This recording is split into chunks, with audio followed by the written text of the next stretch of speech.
Sanibonani ke manje bonke welondlovukazi ngisa nendaba wena uzanani nendlebe. Ngicela ninganakeki ama lines nalona kuningi nje obekwenzeka namhlanje. But ke nazi story siyaphuthuma ke lezi. Athi umngani wethu engifunde istory sakhe khona la. Athi eneni indoda yami besithandana sishadile nje kumnandi. Uthi nakubo nje bekhona nje kodwa so like babe part of a relationship yethu because asithandana sobabili. Uthi uGuy abese agule makagula bese kufuneka umuntu uphethwe yini uphethwe yikidney kusho ukuthi kufuneka umuntu ozomdonatela inso. Hayike kusho ukuthi ke abese uGuy agule kahlala esibhedlela kusho ukuthi kutestwe ke wonke umuntu uyatesta ozokwazi ukuthi abe nenso emesha kanye neyakhe whatever i-blood type angazi kwenziwani. Hayi nangempela kutestwe wonke umuntu kutholakala ukuthi cha uGuy uyamesha nomnkosikazi wakhe. Hayike uthi ke kubo kankosikazi bamcela unkosikazi ukuthi sicela sisi ungamniki uSibari inso. Athi kubo kamfana ngapha abamhlalisa ngaphansi bathi siyacela makoti ukuthi ngoba phela umfana wethu ihope yethu isezandleni zakho uyo our last hope siyacela ukuthi nje umnike umfana inso kuba vele nomuntu omunye ngoba nishadile. Athi uGeli kusho ukuthi bamfakela ipressure kubo kamfana abazali bamfana azagcina uGeli evumile kumngani wethu ukuthi enene uzokwazi ukuthi akhiphe nangempela akayikhiphe inso benze operation be successfully a recover kahle usisi noGuy a recover kahle. Hayi ke uGuy mase recoverile uyaphuma esibhedlela bese uGuy abe iangel on earth. Amthanda umuntu wakhe amnakekela umuntu wakhe nje amthanda nje kakhulu kunaqala like ukukhombisa ukuthi like uya appreciate ukuthi enene uphila nje through yena and as asho like avocalize ukuthi yazi ngiyabonga ukuthi ungisizile.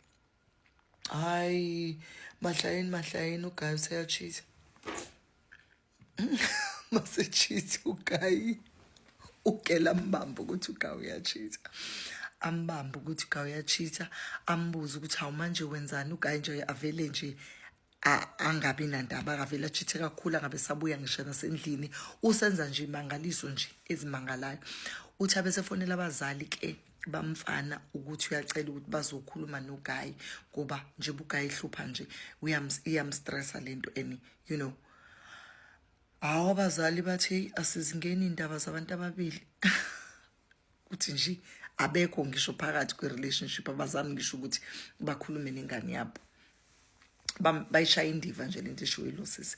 Hayi uGuy ajole aqhubeka ajole uthi to a point where ubese ngasabuya endlini ubesejola lokho kwe-disrespect ukuthi nje like yazi ukuthi nginomuntu and it is what it is.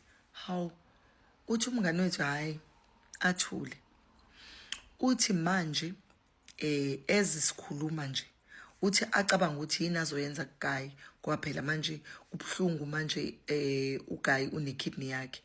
Uthi atshela afonela udadewabo amtshela athi udadewabo iyona ke lento beyenza ukuthi sithi ungamniki inso yakho. Ay sekulate kusemnikile inso. Uthi ke manje umngani wethu uthi kwi-process yokuthi abulale lenso ekule ndoda ngaphakathi. Uthi umngani wethu every time manje makapheka uzopheka ukudla okufakwe izinto ezizobulala leya kidney yakhe engaphakathi. Uthi leya kidney leya has to ukuthi ibe dysfunctional ukuze uGuy asale sehamba emhlabeni. Uthi kwimanje ukusemaqhengeni kwi-process yokuthi njalo nje makamphekela amphekela ukudla okuzobulala leya nso leya elapha kena ngaphakathi. Awumngani wethu unesibindi shem. Uthi but kwayiyona lento bengekaze ayenze but uthi nje ngiyenze sokuthi uyangicasula ngensilima ebephila ngenso yami.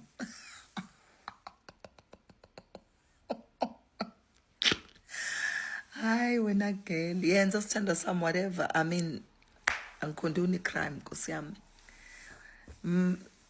Anginawo ngisho advice guys. Nithi yena ayenze noma miyeke guys nithini mina ngithi nje angizingeni indaba zababili.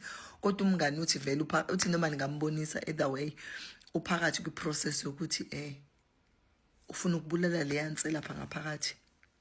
Ufuna ukumfakela nje izinto ukuthi le yansi leya ibe ngangenyoni abese kushuthi aphindele kumdali because ahamba ezulwini because kushuthi nabazali bakhe abekho grateful ukuthi and then she's done so much for him.